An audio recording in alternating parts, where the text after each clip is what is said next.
இனிய தமிழ் அமுது நேயர்களே, அனைவருக்கும் இனிய காலை வணக்கங்கள். இன்றைய தலைப்பு மாந்தாதா. வைவசவ மனுவின் மற்றொரு மகன் இஷ்வாகு. இஷ்வாகுவுக்கு 100 புத்திரர்கள். அதில் மூத்தவன் பெயர் வெகுச்சி. அவனுடைய பிள்ளை ககுத்சன் என்று பிரசித்தி பெற்றார். ஒரு சமயம் தேவாலயத்தில் தேவருக்கும் அசுரருக்கும் போர் நடந்தபோது இவன் தேவேந்தருக்கு உதவியாக போர் புரிந்தான். அத்தருணத்தில் ககுத்சனுக்கு வாகனம் வேண்டியிருந்த போது இந்திரனே காளையாக உருவெடுத்து வாகனமானார். அந்த காளையின் முதுகில் அமர்ந்தவன் என்று பொருள்படும் அளவில் அவருக்கு பெயர் ககுத்சன் என்ற பெயர் ஏற்பட்டு அதுவே நிலைத்து போனது. ஸ்ரீராமரை காகுத்சன் காகுத்தன் என்று சொல்வது போல இந்த காகுத்சன் மரபில் வந்தவர் என்ற பெருமைப்படுத்துவதற்கேயாம். இந்த ககுத்சன் வம்சத்தில் யுவனாஸ்வன் என்ற மன்னன் தோன்றினான். யுவனாஸ்வனுக்கு 100 மனைவியர், ஆனால் ஒரு பிள்ளை கூட இல்லை. அதனால் புத்திரகாமேஷி யாகம் செய்தான். அக்காலகட்டத்தில் ஒரு சமயம் மிகவும் அவனுக்கு களைத்து நாவறட்சி ஏற்பட்டது. யாகசாலையில் சொம்பிலிருந்து ஜலத்தை எடுத்து அருந்தினான். அது புத்திரப்பேற்றிற்கான மந்திர ஜலம். யுவனாஸ்வன் மனைவிக்கு தர வேண்டியது இப்போதே யுவனாஸ்வன் குடித்து விட்டான். மந்திர பலன் வீணாகுமா? யுவனாஸ்வன் கருத்தரித்தான். அவன் வயிற்றிலிருந்து குழந்தையை எடுத்தார்கள். முதலான அறுவை சிகிச்சை இதுதான். தேவேந்திரர்கள் தம் விரலை அந்த குழந்தையின் வாயில் வைத்தார். அதிலிருந்து அமுதம் பெருகியது. அதை அந்த குழந்தை சுவைத்தது. என்னிடம் அருந்து என்று இந்திரன் கூறி குழந்தை அமிர்தம் பெருகியதால் அக்குழந்தைக்கு அப்பொருள்படியான மாந்தாதா என்று பெயர் வந்தது.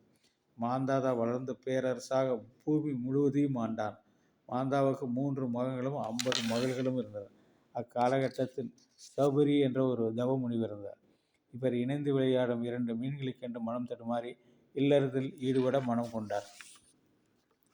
மாந்தாவிடம் அவனுடைய 50 பெண்களில் ஒருத்தியை தனக்கு மனமுடித்து கொடுக்க வேண்டும் என்று கேட்டார்.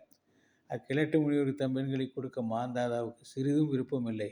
எனவே 50 பெண்களையும் அழைத்து காட்டுவதாகவும் அதில் எந்த பெண் அவரை விரும்புகிறாளோ அதை மணக்கட்டும் என்று கூறினார். மன்னனின் மனநிலையை சௌபரி முனிவர் புரிந்து கொண்டார். தம் தவ பூமியால் தாம் ஒரு அழகான இளைஞனாக மாறி சென்றார். அந்த அழகனை கண்டதும் 50 பேருமே ஆசை கொண்டார்கள். முனிவன் தம் தவ ஒளிமையால் அறிந்த அந்த 50 பேரையும் அவருக்கே மனம் முடித்து கொடுத்தார். சௌபரி முனிவர் தம் மனைவியோடு பல வருஷங்கள் வெகு பாகத்தோடு காலங்கழித்தார். அவ்வளவு காலம் கழித்தாலும் எவ்வளவு இன்பம் அனுபவித்தாலும் ஒரு கணம் தன்னுடைய மனம் இன்னும் வேட்கை தணியவில்லையே என்று இருப்பதை ஒரு சமயம் தெய்வாதீனமும் உணர்ந்தார். மீன்களைக் கண்டு தவத்தை துறந்த காமத்தை நாடி தவச்செல்வத்தை கரைத்து விட்டோமே என்று மனமிருந்து மீண்டும் வைராக்கியம் அடைந்து பட்டு முடிவில் முக்தியும் பெற்றார். அடுத்த தலைப்பு நம்முடைய தலைப்பு அரிச்சந்திரன். இந்த அரிச்சந்திரன் தான் நாம் பொய்யே சொல்லாதவன் என்று படித்திருக்கிறோமோ அந்த அரிச்சந்திரன். இந்த இஷ்வாகு வம்சத்தில், இந்த உன்னதமான இஷ்வாகு வம்சத்தில் பின்னர் தோன்றியவனே சத்தியவிரதன். இவன் உடலோடு சொர்க்கம் போக விரும்பி குலகுருவான வசிஷ்டரின் சாபத்துக்கு ஆளாகி பின்னர் விஸ்வாமித்திரர் ஆகாயத்தை நட்சத்திரமாக விளங்கினான். இவனே திரிசங்கு.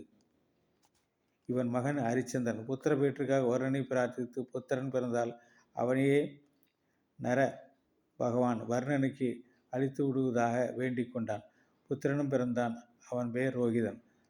வருணன் வாக்குப்படி பிள்ளையை தன்னிடம் விட்டுவிடும்படி கூறினார். ஹரிச்சந்திரன் மனம் வளராமல் மீண்டும் இன்றைக்கு நாளைக்கு வரட்டும் என்றெல்லாம் சொல்லிபடி காலம் கடத்தினான். வயது வந்ததும் ரோகிணனுக்கு இந்த விஷயம் தெரிந்து இங்கிருந்தால் தான் இறக்க வேண்டி வரும் என்று உயிரை காப்பாற்றிக் கொள்ள காட்டுக்கு புகுந்து ஒழிந்து கொண்டான். வருண பகவான் மீண்டும் கேட்டு பார்த்த விஷயத்தை தெரிந்து ஹரிச்சந்திரனுக்கு மகோதர நோய் ஏற்படுமாறு சபித்து விட்டு சென்றார். தந்தையின் நிலை ரோகிதனுக்கு எட்டியது. நாடு திரும்ப எண்ணம் கொண்டான். ஆனால் இந்திரன் மாறு வேடம் கொண்டு அவனை அவரை வரவிடாமல் தடுத்து கொண்டே இருந்தார். ஹரிச்சந்திரன் அஜீகர்த்தரின் மகனான சுனச்சேபன் என்பவனை விலைக்கு வாங்கி நரபலியாக்கி யாகம் செய்ய முனைந்தார்.